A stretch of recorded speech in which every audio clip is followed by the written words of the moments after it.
Bonjour Olivier, Bonjour Jérôme, très content que tu sois parmi nous aujourd'hui. plaisir.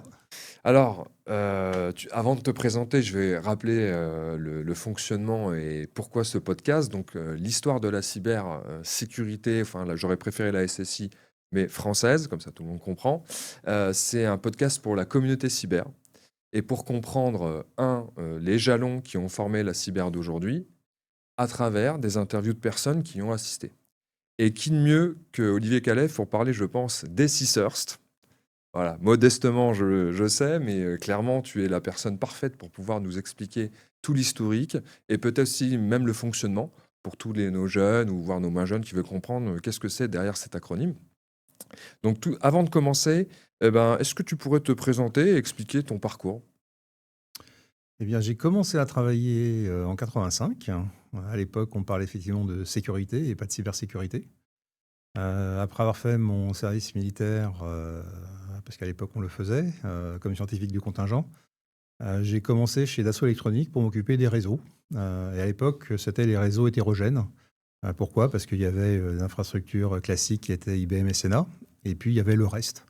Et moi, j'avais été embauché pour m'occuper des réseaux normalisés, protocole aux îles d'ISO. Et puis quand je suis arrivé, mon responsable, qui s'appelait Gilles Ibanez, quelqu'un de très très bien, m'a dit, bah écoute Olivier, on est désolé, mais finalement, tu vas pas pouvoir travailler là-dessus. Par contre, t'inquiète pas, dans 2 3 mois, ça va arriver, ça va être normalisé. Par contre, en attendant, on va te donner un autre truc à faire.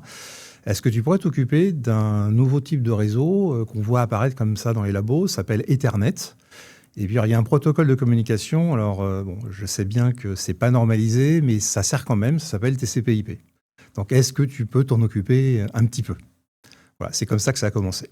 Waouh, J'ai jamais vu les protocoles de l'ISO, mais je connais un petit peu TCP/IP. des prémices. Voilà, donc Dassault Électronique pour commencer. Après, au bout de quelques années, j'ai quitté Dassault Électronique pour monter avec 4 autres personnes une société de service qui s'appelait Apogée Communication. Donc il y avait eu Charles, il y avait Eric Moreau, il y avait Chaline Thieu et puis Catherine Sapin. Et puis de 5, on a terminé au bout d'une dizaine d'années à peu près 200 ou 250. Donc une réussite, je dirais, dont je suis quand même Non, assez fier, ouais. parce que c'est avant tout une très belle aventure humaine. Et ça, c'est un point, je pense, qui est important quand on parle notamment de sécurité, de ces CIRT ou autres, mais les personnes, l'humain, c'est vraiment très très important. Euh, je dirais presque, moi, si aujourd'hui je devais résumer ma vie, je dirais que c'est avant tout des rencontres. Mm. Alors, bon, je vais pas continuer comme Otis, mais disons que c'est quand même très important et je pense que ça marque quand même ma carrière. Et j'ai fait des choix qui étaient liés avant tout à des personnes, beaucoup plus qu'à des entités. Ah, tu vas Voilà. nous en parler clairement, ça se Exactement. voit dans ton parcours. Tout à fait. Donc, Apogée Communication, c'était principalement gestion. Moi, je m'occupais de toute la partie gestion des réseaux, supervision. Donc, c'était l'époque de SNMP, Sonnet Manager. Et puis, j'avais quelque chose qui me trottait dans la tête, c'était justement ces aspects de sécurité auxquels j'avais déjà commencé à regarder chez Dassault Électronique. Parce que c'était aussi une époque où les militaires commençaient à s'intéresser à des technologies moins onéreuses pour les bâtiments, notamment de la marine, mais pas que. Et c'était la perte hors SAD, les débuts de la perte hors SAD, de la fibre optique, etc. Et donc, de là, les réseaux militaires et donc la sécurité. Et donc, j'ai commencé à faire de la sécurité assez tôt. Et puis, au détour d'un projet d'administration de réseau, le responsable du projet chez le client me dit, tiens, tu devrais rencontrer une personne qui travaille dans des équipes, qui apparemment parle un peu comme toi, donc vous devriez vous entendre. Cette personne-là, c'était Bertrand Vell, qui effectivement s'occupait du premier firewall à l'époque de la société en question. Et puis, c'est comme ça qu'avec Bertrand, on a commencé à travailler ensemble. Ça a duré pendant à peu près 20 ans. Bon, maintenant, il est à la retraite, mais on continue à se voir toujours. Et je dirais, encore une fois, l'humain, c'est vraiment important. Donc, c'est à une fois Apogée, l'aventure Apogée, qui a été, je dirais, transformée avec un rachat par Colt, puis après avec Devoteam. Et puis, je dirais, globalement, au bout de 20 ans dans cette suite assez logique, il y a eu 2 choses qui sont passées. D'abord, une directrice générale qui a été nommée et qui a eu un effet assez dévastateur sur l'équipe. Donc, je ne donnerai pas son nom parce que je ne veux pas qu'on se moque. mais certains comprendront. Et d'autre part, le fait que justement Bertrand, lui, était rentré à l'Annecy et m'a dit on fait quand même des choses très intéressantes, tu devrais voir. Et puis le dernier point, c'est qu'il y avait aussi Franck Vesset, que je connaissais à l'époque où il était chez France Télécom, devenu Orange, parce que j'ai eu l'occasion de gérer une table ronde où il intervenait, où il parlait de sécurité du Wi-Fi, dans le cadre d'une conférence Eurosec. Alors, Eurosec, je tiens à préciser, c'était une conférence qui existait dans les années 90, qui était à peu près la seule conférence digne de ce nom qui parlait de sécurité. Et c'était vraiment l'événement où il fallait être. Ça durait 3 ou 4 jours. Et c'était vraiment très, très, très intéressant. Donc voilà, donc l'autre intérêt, c'était effectivement Franck Vesset. Voilà, donc c'est comme ça que je suis rentré à l'Annecy dans le cadre du CERT A, qui est devenu le CERT FR, où je m'occupais des relations internationales. Donc ça me plaisait aussi parce que moi, dans ma carrière, j'ai toujours bien aimé travailler en anglais ou avoir des relations internationales. D'accord. Je dirais pas plus qu'en France, mais pour moi, c'est un point important parce que la sécurité, c'est pas simplement dans son pays. Il faut vraiment avoir une vision la plus large possible. Voilà. Après le CERT-FR, je suis rentré chez Sanofi pour m'occuper de cyber-résilience. Là, deux choses, en fait deux raisons. La première, c'est... et finalement, je ne suis pas rentré vraiment chez Sanofi. Je suis rentré chez Sanofi parce qu'il y avait des personnes. La première personne, c'est Thierry Manciot, un ancien collègue d'Apogée, je dirais avec lequel j'avais d'excellentes relations. On avait fait des audits ensemble à l'étranger. Et puis le deuxième, c'était Jean-Yves Poichotte, que je connaissais d'avant, de son époque où il était chez CGTEL, et qui est, je dirais, je pense dans ma carrière, le RSSI qui m'a peut-être le plus impressionné. À la fois par ses qualités humaines, et ça encore une fois c'est important, et puis aussi sa vision et ce qu'il fait et ce qu'il arrive à faire. Donc Jean-Yves, c'est vraiment quelqu'un qui m'a aussi aidé parce qu'il y avait des moments où je dirais j'avais non pas des difficultés, mais j'avais des problèmes pour bien voir comment faire évoluer les projets de sécurité en interne d'une très grande société qui est Sanofi. Et puis, je me suis rendu compte aussi que les grandes sociétés, finalement, c'était pas pour moi, ou alors pas à trop de doses. Donc, un jour, je suis allé voir Jean-Yves en lui disant, écoute, je vais pas rester. Donc, il m'a demandé où est-ce que j'allais. Je lui ai dit, je sais pas. Donc, la seule chose que je sache, c'est que la cybersécurité, c'est ma passion. Donc, je vais continuer. Et puis, la société où j'irai, elle fera moins de 200 personnes. Et donc, c'est comme ça que je suis rentré chez Arium. Là encore, une sorte de personne, puisque Arnaud Lemaine, qui est un des cofondateurs d'Arium, était un de mes anciens stagiaires. Et donc, on s'est retrouvés comme ça. Et l'autre possibilité que j'avais, c'était dans une autre société où j'avais aussi un ancien élève. Mais c'est vraiment tous des problèmes des questions de personnes. Voilà un petit peu la carrière. Et puis à côté de ça, mais je pense qu'on en parlera plus tard, il y a toutes les associations dont je fais partie. Oui. Voilà. Ça fait du bien d'entendre la passion à travers notre métier, parce qu'on en a parlé en prémisse de ce podcast. C'est quelque chose qu'on retrouve peut-être un peu moins, parce que parfois, il y a beaucoup plus de monde, mais de ressentir la passion, la communauté, c'est quelque chose qui est justement l'origine de pourquoi ce podcast. Donc, merci en tout cas d'avoir présenté ton joli parcours. Et on n'est qu'au début. Je tiens à signaler.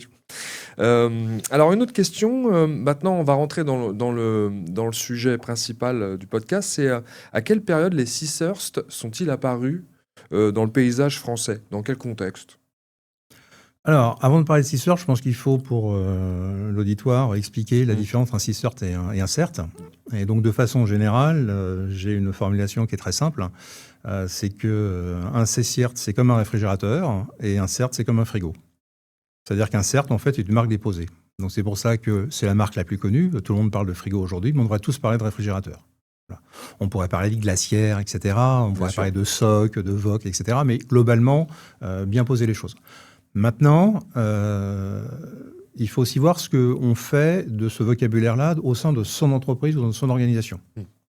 Par exemple, chez Arium, on a un CERT. Et en fait, pour nous, le CERT, c'est le mot générique. Et en dessous de ça, il y a un CCIRT pour traiter les incidents classiques et on a un PCIRT qui est l'équivalent d'un CCIRT, mais pour les produits, puisqu'on fait aussi des produits de sécurité. Donc voilà, nous, notre définition, c'est ça. Il suffit d'être clair dans le vocabulaire qu'on utilise. C'est important. Voilà. Comme on dit what's in a name en anglais, appelons les choses par leur nom, c'est, je pense, important. Voilà.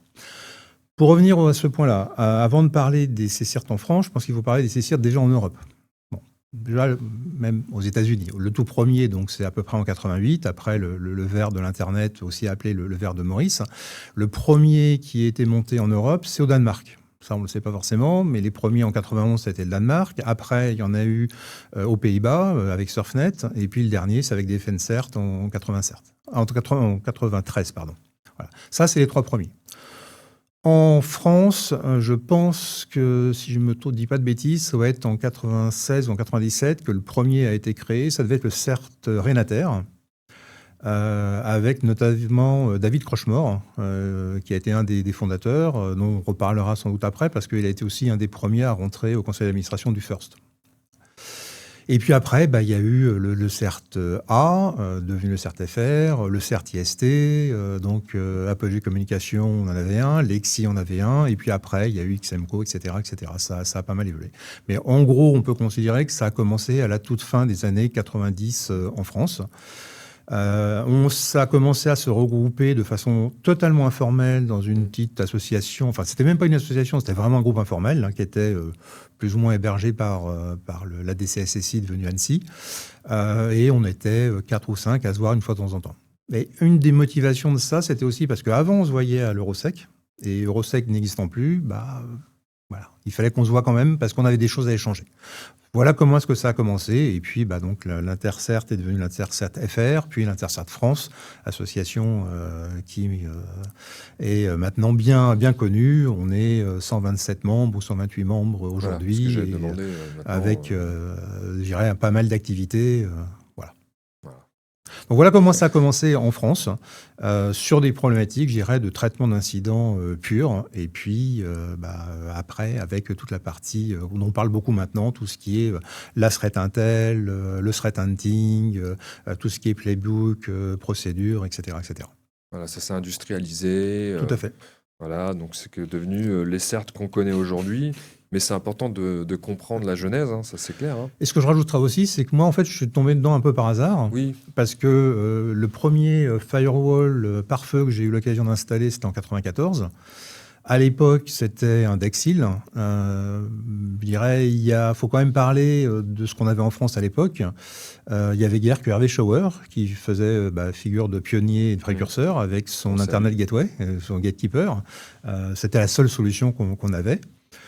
Et puis, moi, j'ai commencé à travailler à peu près dans les mêmes années avec la solution de Trusted Information System, qui était soit le Firewall Toolkit, qui était une solution totalement gratuite, soit avec le Gauntlet, qui était l'équivalent au niveau commercial.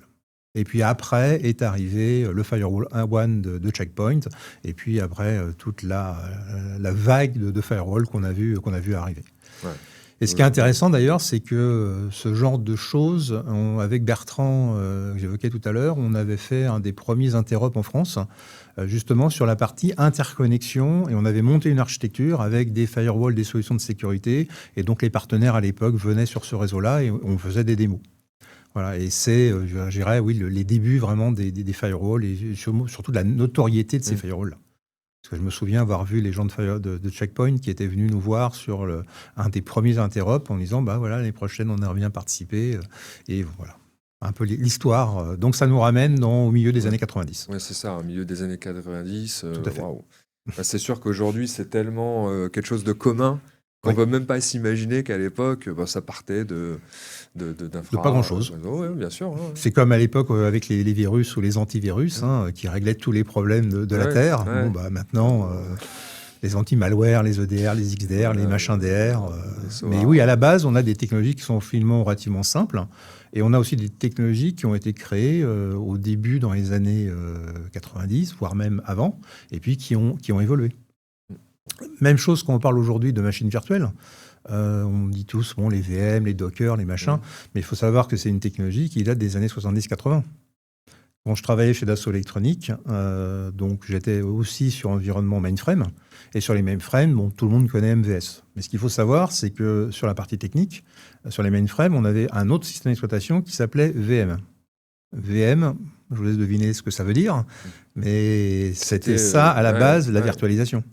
Wow. Et donc, on avait des hyperviseurs en VM et dessus, on mettait des MVS, d'autres VM, et c'est comme ça que ça fonctionnait. D'accord, ok. Donc la technologie, les bases, je ne dis pas qu'aujourd'hui tout ce qu'on fait, ça inspire directement d'IBM, mais la base, la technologie, il y a quand même des racines qui sont un petit peu anciennes. Oui, Voilà. Tout n'a pas été inventé avec Twitter. oui, c'est pas mal. On a parlé de David Crochemore, hein, j'imagine que tu salues, hein, Tout à fait, avec une jolie moustache, hein, très tout à souvent. fait. Hervé Schauer. Et c'est marrant parce que dans l'autre sens, on parle souvent de toi. Et ce qui commence à prendre dans le podcast, c'est qu'on retrouve vraiment les noms de l'histoire de la cyber à chaque fois qui ont contribué à inventer tout ça. Donc je suis très content.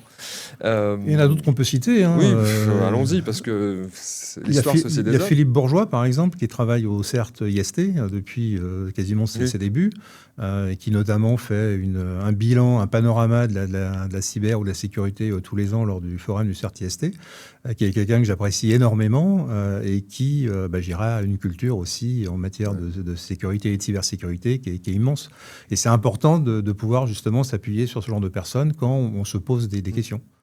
C'est notamment une chose que moi j'ai bien appréciée à l'ANSSI, les années que j'ai passées, parce que au niveau de la direction SDO, donc la partie opération, ou de SDE, de la partie expertise, qui à l'époque était notamment pilotée par Vincent Strubel, quand on se posait une question, et généralement quand on se pose des questions au niveau cyber et qu'on est à l'ANSSI, c'est pas des questions simples, on trouvait toujours quelqu'un dans la tour qui permettait d'avoir des pistes ou même d'avoir des réponses. Ouais.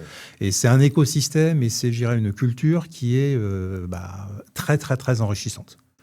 Et là, effectivement, c'est le partage entre des personnes, des sachants. Et ça, c'est une force incroyable. C'est une force, Ouais, exactement. Incroyable. Ouais. Ça, c'est clair. C'est pas l'IA, hein. Enfin, on met tout dans l'IA aujourd'hui, on en reparlera après, mais c'est vrai que d'avoir cette richesse humaine et à la fois cet intellect qu'on peut trouver ailleurs, et française aussi, parce qu'il faut le signaler, Tout à fait. européenne. Justement, on parlait de l'ANSSI. Pour toi, quel est le rôle qu'ont joué les institutions françaises dans la structuration des CISRS, donc tu as parlé de l'Intercert, le développement.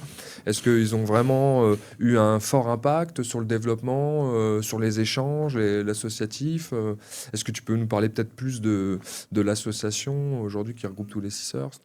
Alors, en fait, c'est un sujet qui n'est pas forcément très facile. Je vais peut-être me faire quelques inimitiés.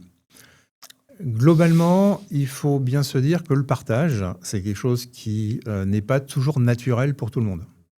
Parce qu'on ne veut pas partager des informations suite à des attaques ou parce qu'on a eu des problèmes ou parce qu'on a eu des informations via des sources et qu'on n'a pas le droit de rediffuser ces informations-là. Et il faut aussi bien comprendre que des CSSI, donc CERTA et puis ANSSI, CERTFR, c'était avant tout un CERT national et surtout gouvernemental. Et donc, qui notamment s'occupe des OIV. Donc, il est bien évident qu'on ne peut pas partager tout et n'importe quoi. Donc ça, il faut quand même bien avoir ça à l'esprit. À l'inverse, il y a quand même une volonté de diffuser des informations lorsque c'est utile et même faire des annonces en avance de phase. Donc ça, il y a quand même une petite ambivalence qui fait qu'on veut partager, mais on ne peut pas toujours. Et ça, que ça soit au sein d'un CCIRT ou au sein d'une administration comme l'ANSSI. Donc ça, c'est quand même un point qui fait que... faut toujours l'avoir à l'esprit. Parce qu'on se dit tous, pourquoi est-ce qu'ils ne partagent pas? Mais en réalité, ce n'est pas toujours facile de partager. On n'a pas forcément l'autorisation de. Donc ce qui s'est passé, c'est que le CERT-A puis le CERT-FR a été une espèce de catalyseur pour l'Intercert, version non officielle. Et encore une fois, au début, l'Intercert, on n'en parlait pas. Et on ne voulait surtout pas que ça se sache. On ne voulait surtout pas communiquer sur le fait qu'on échangeait. Donc on a vécu comme ça un peu en sous-marin pendant pas mal d'années, parce que ça doit être de 2003-2004 jusque quasiment en 2012 ou à peu près. Ah oui, tout à fait. Et donc là, au bout de quelques années, il y avait de plus en plus de CCIRT qui rentraient. On s'est dit, est-ce qu'il ne faut pas aller un petit peu plus loin? Et là, il y a eu une action décisive au niveau de l'ANSSI qui a été de dire, il faudrait quand même structurer les choses. Moi, j'étais dans ce monde-là. Il se trouvait que ça faisait partie de mes missions. Donc, j'ai aidé à structurer ça et puis à créer ce qu'on appelait les collèges. Donc, avoir un collège au niveau des CCIRT externes, donc CCIRT commerciaux, et un autre collège qui a été les CCIRT internes, aussi bien les entreprises que les administrations. C'est un peu comme ça que ça a commencé. Puis bien entendu, après, ça a été repris, et donc c'est devenu une association. Là, il vient d'avoir un changement au niveau du bureau, mais vous avez des gens comme, bien entendu, Frédéric Lebastard, comme tout un tas de personnes qui avaient pour vocation d'aider à structurer cette association. Martine Giralt du CERTI-ST aussi a été une des pionnières, et puis d'autres qui sont passés, mais je dirais tout le monde a contribué. Et puis aujourd'hui, je dirais, on a une association qui est extrêmement mature. Donc ce qui est clair, c'est qu'il y a eu une première impulsion qui a été donnée au niveau de l'ANSSI CERTFR pour vraiment aider cette structuration-là. Et puis un deuxième cadre qu'il faut mentionner, c'est tout ce qui est CERT régionaux. Parce que là aussi, je dirais, il y a eu une création de valeur, une aide qui a été donnée. Alors une aide pas seulement en termes de subvention, mais aussi une aide ne serait-ce que dans la capacité qu'on voulait donner à ces CERT de gagner en maturité le plus vite possible. Et donc il y a eu ce que l'ANSSI a appelé l'incubateur. Et donc, on a été quelques-uns à intervenir, dont Martine, Vincent et autres. Et cet incubateur, lorsque l'ANSSI a décidé d'arrêter de le faire, c'est l'Intercert qui l'a repris. Donc, au début, pour les CERT régionaux, donc à part une région aujourd'hui, toutes les régions sont couvertes, aussi bien en métropole que dans les territoires. Et donc ça marche. Je dirais, il y a encore des besoins de gagner en maturité, mais pour certains, c'est quelque chose qui tourne et qui sont connus. Et ça, c'est important qu'ils soient connus. Voilà, ça, faut quand même le mentionner. Et puis, derrière, cet incubateur, il a servi à accueillir. Maintenant, on est à une quarantaine de ces CERT qui étaient en phase de création ou qui étaient déjà créés, mais qui avaient besoin de gagner en maturité. Et donc, ce programme, il a été monté notamment avec Aude Costa, qui est la directrice du Intercert France, et puis avec Vincent Nguyen, qui est un autre ancien, pas tellement ancien, parce qu'il est encore jeune, mais qui est un de mes anciens élèves que j'ai eu lorsque j'enseignais à l'EPITA. Et donc, c'est aussi rigolo de travailler avec des gens comme ça, qu'on a vus tout jeunes, et ça fait plaisir de voir que finalement, les personnes aussi, elles grandissent, elles deviennent plus matures, et puis elles réussissent. Et donc, ça fait partie des réussites, comme on peut être fier de ses enfants lorsque ils réussissent. Ça le transfert. Exactement. Et le transfert, c'est très important pour moi. Ça, c'est clair. J'ai commencé à enseigner quand j'étais au service militaire. J'ai enseigné en école d'ingénieur. J'enseigne toujours aujourd'hui, maintenant plutôt dans des masters spécialisés, que ce soit à l'EGE, dans le cadre de Massib, ou que ce soit dans le cadre de l'ISEP pour différents masters spécialisés.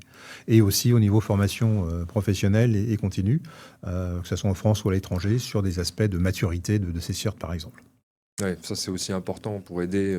Tu me l'expliquais tout à l'heure, c'est que on peut même peut-être commencer à en parler. Alors là, j'ai une question justement qui vient un peu là-dessus. Qu'est-ce qui distingue d'un CERT qui est mature d'un CERT, comment dirais-je, de façade un petit peu Qu'est-ce que ton avis dessus Disons, il faut déjà définir ce que c'est que la maturité. Voilà. Alors, la maturité d'une personne, c'est quand on a un certain âge, on a des cheveux gris. Voilà. Merci. Bon, plus sérieusement, c'est la maturité, il y a une autre façon de la définir. Et ça, c'est le premier qui a fait la remarque qui m'a beaucoup frappé, c'est Didier Gras. Qui est aujourd'hui à la BNP et notamment au board du Cézanne, qui, dans une présentation il y a quelques années, a dit c'est un petit peu comme un artisan d'un côté et un processus industriel de l'autre. L'artisan, il est très bon, par contre, il est tout seul. Ou très souvent, il est tout seul. Le processus industriel, il est plus lourd, mais on est sûr qu'il y aura une continuité dans le service qui sera délivré. Et avoir, par exemple, dans ces CERT, des gourous, c'est très bien, mais le gourou, si on le fait travailler pendant 48 heures d'affilée, le gourou, il va être un petit peu fatigué à la fin. Donc, il ne va pas tenir la distance. Il est plus important, en fait, de construire une équipe. Donc, non seulement une équipe d'êtres humains, mais aussi une équipe qui a des procédures communes. Et je dirais, la vraie maturité, il y a un modèle de maturité qui sert à ça, qui a été défini en 2008, qui s'appelle le CIM3. Et l'objectif de ce CIM3, c'est justement de définir avec 4 domaines différents, 45 paramètres, quels sont les critères de maturité. Et on note cette maturité en fonction de plusieurs niveaux, depuis cet aspect-là de maturité ou de cet aspect-là dans la structuration d'un CCIRT, on ne le traite pas du tout. On fait des choses, c'est du bouche à oreille entre les différents membres de l'équipe, ou alors on a écrit un petit quelque chose, mais ça n'a pas été formalisé. Le troisième niveau, c'est ça a été écrit, ça a été validé par la hiérarchie, par le responsable du CCIRT ou éventuellement par le RSSI. Et le quatrième niveau, c'est non seulement ça a été validé, mais en plus c'est revu régulièrement. Donc il y a une notion de qualité.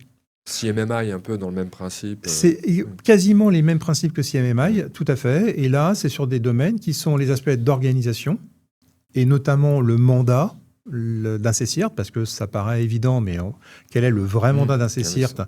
Parfois, les frontières sont très floues entre un CCIRT, un SOC, un VOC, un NOC, le reste de l'équipe de sécurité, les équipes de cyberdéfense. Là, on peut aussi parler de la norme X1060 sur la partie cyberdéfense, la norme de l'ITU. Il y a les frontières ne sont pas toujours très claires. Donc voilà, ça, c'est pour la partie organisationnelle. Je cite que quelques exemples. Il y a une partie sur la partie humaine. Et donc la partie humaine, c'est aussi bien sur, je dirais, les aspects de code de responsabilité, code of conduct, des aspects de résilience de l'équipe.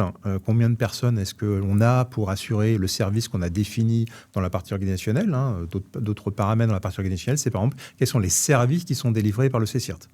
Parce que le CCIRT, ce n'est pas simplement traiter un incident. Il y a plein d'autres choses. Est-ce que, par exemple, la threat intel, on le met dans le CCIRT ou pas ?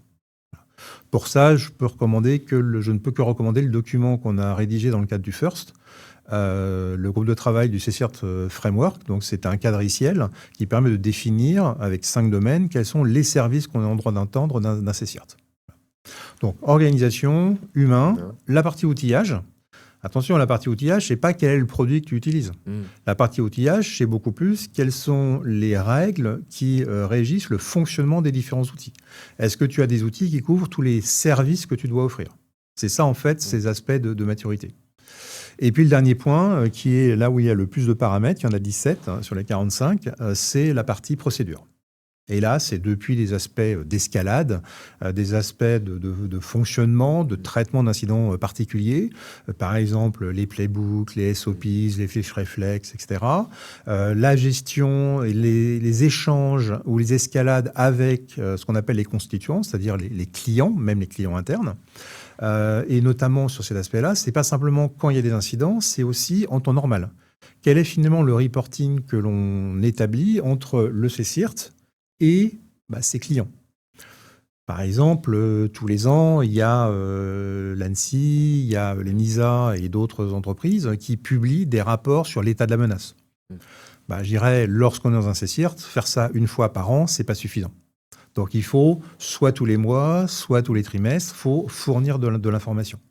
Voilà, ça fait partie aussi des choses où on va mesurer la maturité. Et puis une dernière chose, c'est par exemple la gestion des réunions. Alors, tout le monde va dire, oui, la réunion, tout le monde sait gérer. C'est étonnant, oui. Ah oui, mais il y a par exemple des choses qui sont toutes bêtes. Mais lorsqu'on est dans une réunion en train de traiter un incident ou qu'on pose des questions, il faut savoir bien gérer cette réunion. Il faut, par exemple, et c'est une petite astuce, mais il n'est pas recommandé de laisser parler le responsable de l'équipe ou le responsable du CCIRT ou le RSSI en premier. Pourquoi ? Parce que dans certains pays, une fois que le chef a parlé, eh bien, tout le monde est d'accord. Donc, typiquement, quand on est en train de traiter un incident dans une entreprise internationale, eh bien, il faut penser à ce genre de choses. Et encore une fois, l'humain revient. On ne peut pas dire n'importe quoi, dans n'importe quel ordre et n'importe comment. Donc ça, c'est un point qui est important. Donc ça fait partie des petits pièges dans lesquels il ne faut pas tomber. Et puis la dernière astuce que je voudrais mentionner, parce que quand on fait du traitement d'incident, la partie communication est extrêmement importante, notamment à la fin de la réunion, il faut dire quand est-ce qu'on fait le prochain point. Donc il faut donner un rendez-vous. Et c'est vrai aussi dans une gestion de crise. Il ne faut pas qu'on se fasse déborder par tout ce qui sera les gens qui veulent avoir des informations, les réseaux sociaux, les journalistes, les journaleux, en gros, tous les gens qui veulent savoir. Non, on doit, nous, rester maîtres de notre communication et donc du timing. Donc là, ma question, elle sort un peu de ce qu'on s'était dit, mais c'est super intéressant ce que tu dis. Et le first dans tout ça, est-ce que c'est un comité, entre guillemets, de gourous sachants qui ont créé enfin, pas l'association, mais ce framework dont tu as parlé?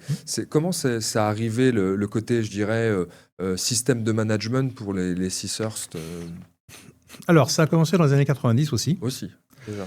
Aux États-Unis, tout simplement parce que différentes équipes de traitement d'incidents se sont rendues compte qu'elles avaient besoin de partager. Donc, je dirais une trentaine d'années après, on se retrouve avec une association où on est quasiment 900 équipes dans 110 pays de par le monde. Et on est à peu près 200 liaisons. Donc, ce sont des individus qui soit travaillent dans un CIRT, soit ne travaillent plus dans un CIRT, mais qui, à titre individuel, souhaitent coopérer et collaborer. Donc, je fais partie de ces membres liaisons. Donc cette association, elle s'est créée, elle a grandi avec des différents services qu'elle voulait offrir. D'abord des services de partage. Donc on a des bases de partage, on a des réseaux de partage. Après des groupes de travail. Et ça, les groupes de travail, pour moi, c'est vraiment le cœur de l'association. Pourquoi ? Pour un nom très simple, c'est qu'on rencontre les mêmes problématiques, quel que soit le pays, par contre avec une vision qui est parfois un petit peu différente. Et le fait qu'on soit présent dans autant de pays et qu'on ait des membres qui travaillent dans les groupes de travail justement avec ces visions différentes, ça nous permet de structurer et d'avoir un vocabulaire commun. Et parmi les missions du FIRST, c'est justement de favoriser ces traitements communs, ce vocabulaire commun et ces procédures communes. Et donc, des réussites comme, par exemple, le TLP, le Traffic Light Protocol, donc quelles sont les façons et les règles pour diffuser de l'information. Attention, je ne parle pas de classification, je parle bien de diffusion. Le CCIRT Framework, le PCIRT Framework, et puis plein d'autres choses qui existent. Il y a des groupes de travail sur la threat intel, il y a des groupes de travail sur la gestion des risques, sur les aspects réglementaires, sur les aspects juridiques, sur les aspects humains aussi, important. Et je dirais, qu'est-ce qu'il y a d'autre encore qui existe ? On est à peu près 35 groupes de travail différents, donc ça montre un petit peu la panoplie. Et ce principe-là, il a été aussi repris au niveau de l'Intercert France, parce qu'on a les mêmes problématiques. Donc les groupes de travail, notamment une des choses qui est les plus connues, ce sont les fiches réflexes et les playbooks, qui ont été des groupes de travail qui ont donné lieu à des publications juste avant les Jeux Olympiques, et il y a des nouvelles versions qui sont sorties, et puis ça va être bientôt traduit en anglais. Mais ce partage et ces diffusions auprès de la communauté, on considère tous que c'est fondamental. Le partage... Oui. C'est le mot important. Et puis, le deuxième mot que je peux mentionner, c'est le mot de confiance. Sans confiance, on ne peut pas avoir de partage. Alors après, la question qui se pose, c'est oui, mais à l'Intercert France, si vous êtes 120, au FIRST, si vous êtes 900, et puis il y a plein de pays différents, est-ce que la confiance, ça tient l'échelle ? Clairement, non. Par contre, c'est un excellent catalyseur. Je peux donner des chiffres qui sont très intéressants et qui ont été publiés par l'Intercert France. Donc, on a un réseau de communication qui est basé sur une messagerie instantanée.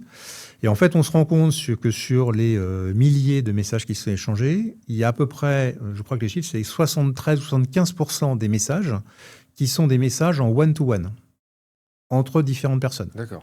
Il doit y avoir, je crois, une quinzaine de pourcents qui sont des messages dans des groupes fermés.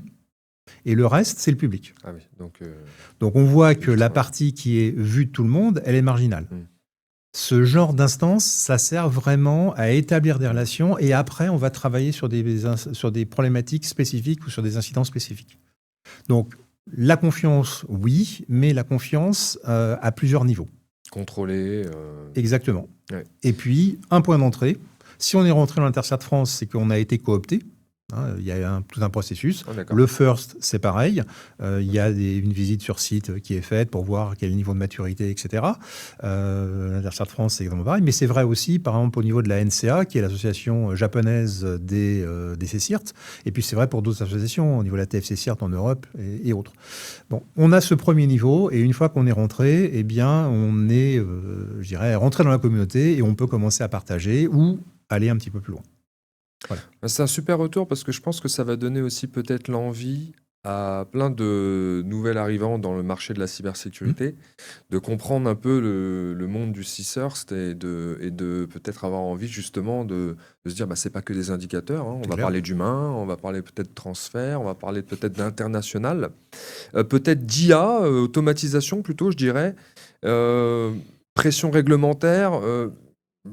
Comment tu vois l'avenir des C-Cert dans 10 ans, par exemple? On sait que le contexte géopolitique, par exemple, il est compliqué.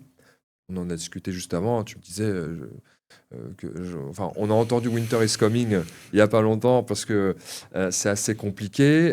Mais au final, tu me disais que bah, il est là, l'hiver, hein, depuis bien Winter is longtemps. already there. Already there. Quel accent. Et il est là depuis quand même pas mal d'années.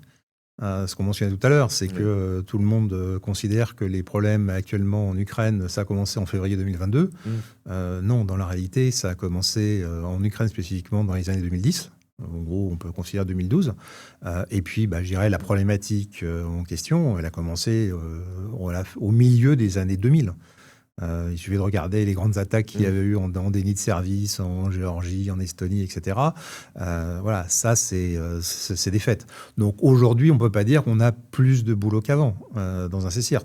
On en a toujours eu. On n'a jamais été au chômage. Hein. On ne s'est jamais tourné les pouces. Il n'y a pas de problème. La seule chose, et ça, c'est un point qui est important, c'est qu'on en parle beaucoup plus. Et ça crée effectivement un sentiment peut-être anxiogène, mais néanmoins, il ne faut pas se leurrer. Que ça soit aujourd'hui Vincent Strubel, que ça soit avant les précédents directeurs de l'ANSSI, je dirais, ils disaient tous la même chose. On ne le disait pas forcément suffisamment fort, ou on ne voulait pas non plus faire peur, mais ça a toujours existé. Ouais, c'est important que nos auditeurs comprennent aussi qu'un expert cyber est capable d'affirmer ce qui est parfois peut-être sous-estimé, qui est cette fameuse guerre hybride. C'est qu'on en parle aujourd'hui, mais en réalité, comme tu disais, c'est depuis longtemps. Donc c'est pas une chimère. Hein. Pas du tout. Et très souvent, des guerres réelles, physiques, ont été précédées par des guerres cyber. Et puis on voit aussi, on l'a pu l'observer, hein, le fait qu'il y ait un déplacement de l'intérêt de certaines grandes puissances en Ukraine, ça fait que ils se sont moins intéressés à leurs cibles habituelles. Et puis on a vu d'autres États s'intéresser parce qu'il y avait une place qui était libre et autant en profiter, quoi.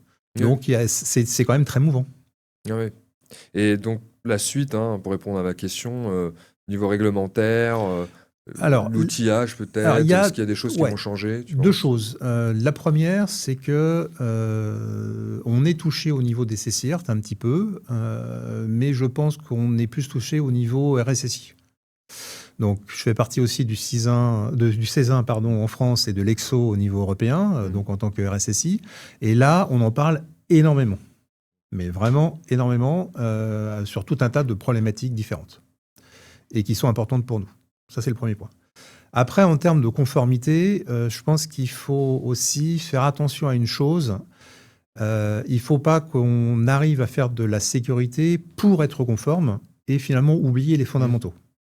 Et ça, je pense que c'est un risque. Très intéressant, ça. On a des exigences qui sont importantes, c'est un fait.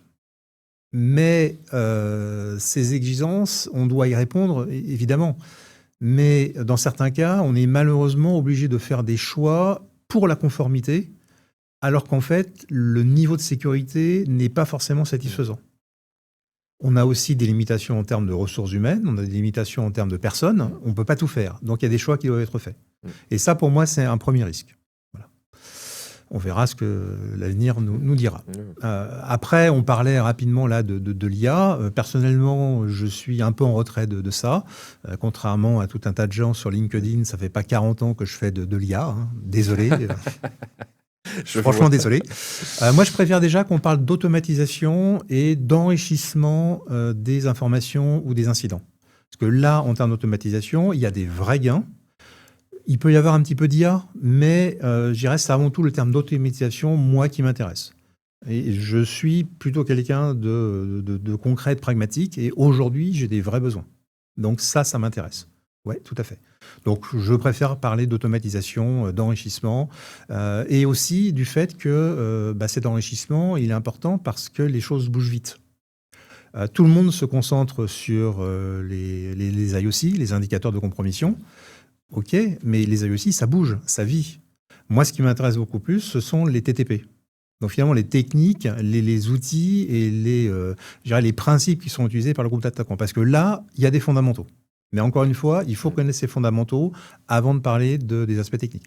Les IOC, c'est important, il n'y a aucun problème. Non, mais... Ça sert à détecter, ça sert à plein de choses. Mais connaissons d'abord nos fondamentaux.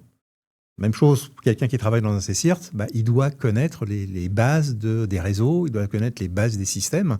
Il ne faut pas simplement se dire, bon, j'ai fait mon e-learning, j'ai eu plus que la moyenne dans mon QCM, donc tout va bien, je suis expert. Non, non, il faut vraiment connaître les bases. Ouais. C'est vraiment important. L'aspect formation, je pense que... D'ailleurs, pour terminer, quel conseil tu donnerais à quelqu'un qui souhaite, par exemple, travailler dans un CSIRT aujourd'hui connaître ses bases et connaître les fondamentaux. Je ne suis pas quelqu'un qui va dire qu'il faut avoir des certifications partout. Les certifications, ça aide, c'est vrai. Mais il faut bien voir de quelle certification est-ce qu'on parle. Il y a malheureusement un certain nombre de certifications pour lesquelles il faut avant tout faire du bachotage. Et en fait, on n'a pas acquis les fondamentaux. C'est pas métier, quoi. Voilà, c'est pas métier. Donc c'est très bien. Et effectivement, quand je fais des formations, notamment à l'étranger, il y en a qui ont besoin d'avoir ces certifications, avoir telle ou telle certification de tel ou tel organisme. Il n'y a pas de souci, mais c'est pas pour autant qu'ils sont vraiment experts. Il y a toujours besoin de compléter. Et puis, la dernière chose que je veux mentionner sur l'aspect de formation, et là, c'est pas forcément que pour ceux qui débutent, il faut se dire aussi... Une fois on pensera avoir atteint un niveau satisfaisant, il faut passer de l'autre côté de la barrière. Il faut devenir soi-même formateur. Parce que là, on va partager. Et on va se rendre compte qu'en devant partager, on va apprendre. On réapprend soi-même. Je vais être très honnête, le TCP/IP, je l'ai appris sur le terrain. Quand il a fallu que je donne des cours de TCP/IP, il a bien fallu que j'apprenne vraiment et que je connaisse non pas tout, mais que je connaisse un maximum de choses. Donc ça, c'est un vrai challenge, mais c'est aussi comme ça qu'on s'améliore. Et moi, je continue à apprendre, et je continuerai à apprendre parce que je pense que c'est important. Et c'est comme ça aussi avec des retours d'expérience, parce que c'est pas que de la technique. C'est aussi expliquer ce qui se passe, surtout quand il s'agit de traiter des incidents. Aujourd'hui, j'ai tendance à bien insister sur l'aspect communication, par exemple, lors de traitement d'incidents, sur l'aspect humain. Je l'ai mentionné tout à l'heure, mais on ne peut pas travailler pendant 48 heures d'affilée. Il faut avoir des équipes. Il faut penser en avance de phase. Donc, le mot d'anticipation, il intervient de plus en plus souvent quand on parle de CSIRT ou quand on parle de gestion d'incidents. Et puis, le dernier point pour la partie... quelqu'un qui veut se lancer dans un CSIRT, je pense qu'il faut avoir une tête bien faite. Et avoir, ce côté humain. Parce que quand on traite un incident et qu'on a au téléphone ou en face de soi quelqu'un qui est responsable d'une entreprise ou qui est administrateur et qui a tout perdu, le côté humain, si on ne fait pas preuve d'empathie, si on n'a pas compris ce que c'est que la courbe du deuil, on va aller complètement à côté. Et le traitement d'incident, peut-être que techniquement, ça sera une réussite et on sera content, mais humainement et pour la perception de la victime, ça sera un échec complet. Donc, ce côté humain, et finalement, la boucle est un peu bouclée parce que j'ai commencé en parlant d'humain et je termine par ça, mais je pense que c'est vraiment un des éléments les plus importants dans une carrière et surtout l'interaction avec les autres. Ça se sent. Olivier, merci beaucoup pour cette super interview. Je pense que le podcast, il va cartonner. Bravo pour tout ça, pour ton parcours et surtout bravo pour enrichir la communauté, parce que c'est quelque chose qui est très important pour toi. Je le vois bien. Tout à fait. Merci Olivier. Merci Jérôme.